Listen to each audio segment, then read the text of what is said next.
اللہ تبارک و تعالی نے قرآن مجید میں ارشاد فرمایا ہے وَإِلَٰهُكُمْ إِلَٰهٌ وَاحِدٌ، فرمایا تمہارا معبود ایک ہی معبود ہے، لا الہ الا، اس کے سوا کوئی عبادت کے لائق نہیں ہے، هو الرحمن الرحیم، وہ بڑا مہربان ہے اور نہایت رحم کرنے والا ہے۔ اللہ تبارک و تعالی وحدہ لا شریک ہے، اس کی ذات و صفات میں کوئی اس کا شریک نہیں ہے۔ جب اللہ وحدہ لا شریک ہے تو پھر اللہ تبارک و تعالی کی رضا یہ ہے کہ اس کے بندے کوئی بھی نیک عمل کریں، کوئی بھی خیر کا کام کریں تو اس میں نیت خالصتاً اپنے رب کی رضا کی کریں، اس وحدہ لا شریک کے ساتھ کسی کو شریک نہ کریں، کسی جگہ بھی کوئی دکھلاوا نہ کریں، کوئی تصنع، کوئی بناوٹ، کوئی ریاکاری ان کی زندگی کا حصہ نہ ہو۔ آپ دیکھ لیجئے کہ اگر انسان کو بھی پتہ چل جائے کہ فلاں آدمی میرے ساتھ مخلص نہیں ہے، تعلق تو رکھتا ہے، دعوی محبت بھی کرتا ہے، میرے ساتھ اپنے رشتے کا اظہار بھی کرتا ہے، لیکن مخلص نہیں ہے، تو وہ تمام تر محبتوں کے دعووں کے باوجود وہ تعلق ٹوٹ جاتا ہے۔ گھر کے اندر میاں بیوی کے ساتھ اور بیوی اپنے میاں کے ساتھ اگر مخلص نہیں ہوتی تو وہ گھر نہیں چلتا، تو اخلاص کے بغیر تو ایک گھر نہیں چل سکتا، تو پورا دین کیسے چلے گا؟ مسلمان جس دور سے گزر رہے ہیں، اس زمانے میں نیک اعمال کرنا فتنوں کے درمیان ویسے ہی ایک مشکل کام تھا، اور پھر اگر کوئی نیکی کر لی جائے، کوئی خیر کا کام کر لیا جائے اور اس میں ساتھ دکھاوا بھی شامل کر لیا جائے، وہ کام ضائع ہو جاتا ہے۔ امام غزالی رحمۃ اللہ تعالیٰ علیہ اس کی مثال اس طرح بیان فرماتے ہیں کہ ایک بادشاہ اپنے ایک نگرانی کرنے والے سے، ایک حارس سے، ایک گن مین سے بڑا راضی تھا کہ یہ بڑا چاق و چوبند ہے، یہ بڑا چست ہے اور رات بھر میری حفاظت کے لیے کھڑا رہتا ہے میرے کمرے کے باہر، بڑی دل جمی اور دل سوزی کے ساتھ یہ میری ذمہ داری کا خیال کرتا ہے اور مجھے دشمنوں سے، مخالفوں سے بچانے کی تدبیریں کرتا ہے۔ بادشاہ اس کے ساتھ بڑا ہی راضی تھا، مطمئن تھا اور اپنے دل میں اس کے لیے بڑی محبت پاتا تھا، لیکن اچانک بادشاہ کو یہ خبر ملی کہ یہ شخص تو بادشاہ کے لیے تو یہاں نہیں کھڑا، اس کی تو معاذ اللہ محل میں گھومنے والی ایک کنیز پر نظر ہے، یہ تو رات بھر جو یہاں کھڑا رہتا ہے اس کے لیے کھڑا رہتا ہے۔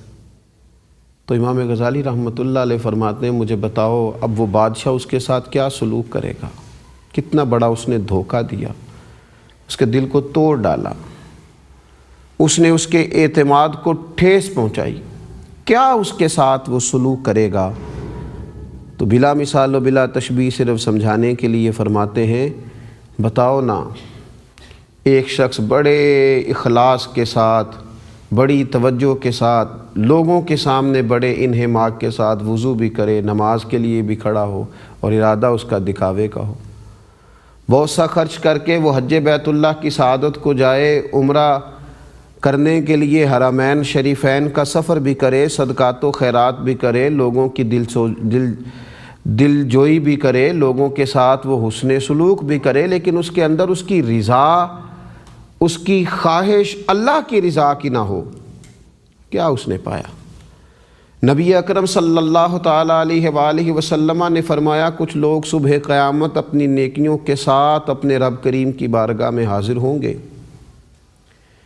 ان کے پاس ایک ذخیرہ موجود ہے نیکیوں کا، وہ اللہ کی بارگاہ میں وہ نیکیاں لے کے جب پہنچیں گے تو رب کریم فرمائے گا انہیں لے جاؤ، اور ان لوگوں سے جا کے ان نیکیوں کا اجر طلب کرو جن کو دکھانے کے لیے تم نے یہ نیکیاں کی تھی، اگر تم خالص میرے لیے یہ نیکیاں کرتے تو میں ضرور اپنی رحمت سے تمہیں اس کا اجر عطا کرتا، لیکن تم نے چونکہ میرے لیے کی نہیں، تمہاری نیتوں میں کھوٹ تھا، ارادوں میں نقص تھا، تمہاری نیتوں میں کوئی اور بھی موجود تھا، لہذا جاؤ اور وہیں سے جا کے حصول ثواب کرو جہاں سے تم نے، جن کو دکھانے کے لیے تم نے یہ نیکیاں کی تھیں، لیکن اگر خالص اللہ کی رضا کے لیے نیکی کی جائے، اپنے مالک کو راضی کرنے کے لیے کی جائے، اس کی بارگاہ میں رجوع کرنے کے لیے کی جائے، اس کی رحمت کی امید رکھتے ہوئے خیر کی جائے، تو پھر عمل اگرچہ تھوڑا بھی ہو، پھر اس کے اندر اگرچہ مقدار کے لحاظ سے وہ کم بھی ہو، تو حضرت سیدنا معاذ ابن جبل رضی اللہ تعالیٰ عنہ ارشاد فرماتے ہیں کہ نبی پاک صلی اللہ تعالیٰ علیہ وآلہ وسلم نے فرمایا اپنے دین کو اللہ کے لیے خالص کر لو، ریاکاری، تصنع، بناوٹ، دکھلاوا، اس سے اپنے آپ کو بچا لو، دین کو اپنے رب کے لیے خالص کر لو، تمہارا تھوڑا عمل بھی تمہیں کفایت کر جائے گا،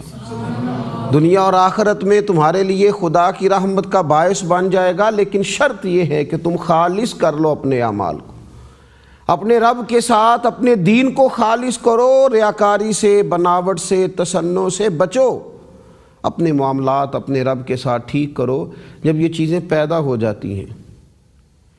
جب ان چیزوں کا حصول ممکن ہوتا ہے، تو ایک فائدہ یہ بھی ہوتا ہے کہ اللہ تعالیٰ پھر دل کو قرار بھی عطا کرتا ہے،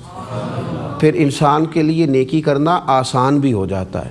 پھر وہ بڑی ساری آزمائش سے، بڑی ساری ٹینشن سے، بڑی ساری پریشانی سے ویسے بھی بچتا ہے، اس کے لیے اللہ تبارک و تعالیٰ آسان کر دیتا ہے خیر کرنا۔ تو نیک اعمال فقط اللہ کی رضا کے لیے۔ اب اگر کسی ذہن میں یہ خیال پیدا ہو کہ چلے اللہ کی رضا بھی میرے پیش نظر ہے، اور اگر تھوڑی سی میری دنیا میں بھی شہرت ہو جائے، بھائی ایک تو یہ ہے کہ خود بخود ہو جائے، آپ چاہ نہیں رہے تھے، آپ کا ارادہ نہیں تھا، آپ کے اندر یہ خواہش نہیں تھی کہ لوگوں کو پتہ چلے، اللہ تبارک و تعالیٰ نے فضل کیا۔ آپ دیکھیے نا، بڑے بڑے نیک لوگ جو ہیں وہ بڑی بڑی شہرت بھی رکھتے ہیں، بڑے بڑے صالحین ہیں اور ان کا بڑا مقام بھی ہے، صحابہ کو دیکھیے، اہل بیت کو دیکھیے، سب سے بڑھ کر انبیاء کرام علیہم السلام کو دیکھیے، اللہ نے ان کو بہت ساری شہرتوں سے، بہت ساری برکتوں سے بھی نوازا، لیکن خود بخود اگر ہو جائے تو پھر معاملہ الگ ہے۔ حضرت ابو ہریرہ رضی اللہ تعالیٰ عنہ نے عرض کیا تھا کہ یا رسول اللہ صلی اللہ تعالیٰ علیہ وسلم، میں نیکی کا کام کرتا ہوں تو لوگ میری تعریف کرتے ہیں، آپ اس پر کیا فرماتے ہیں؟ تو نبی پاک علیہ السلام نے فرمایا یہ تو تمہارے لیے دنیا میں ہی بشارت ہے، یہ تو خوشخبری ہے تمہارے لیے، اگر تم نیک کام کرتے ہو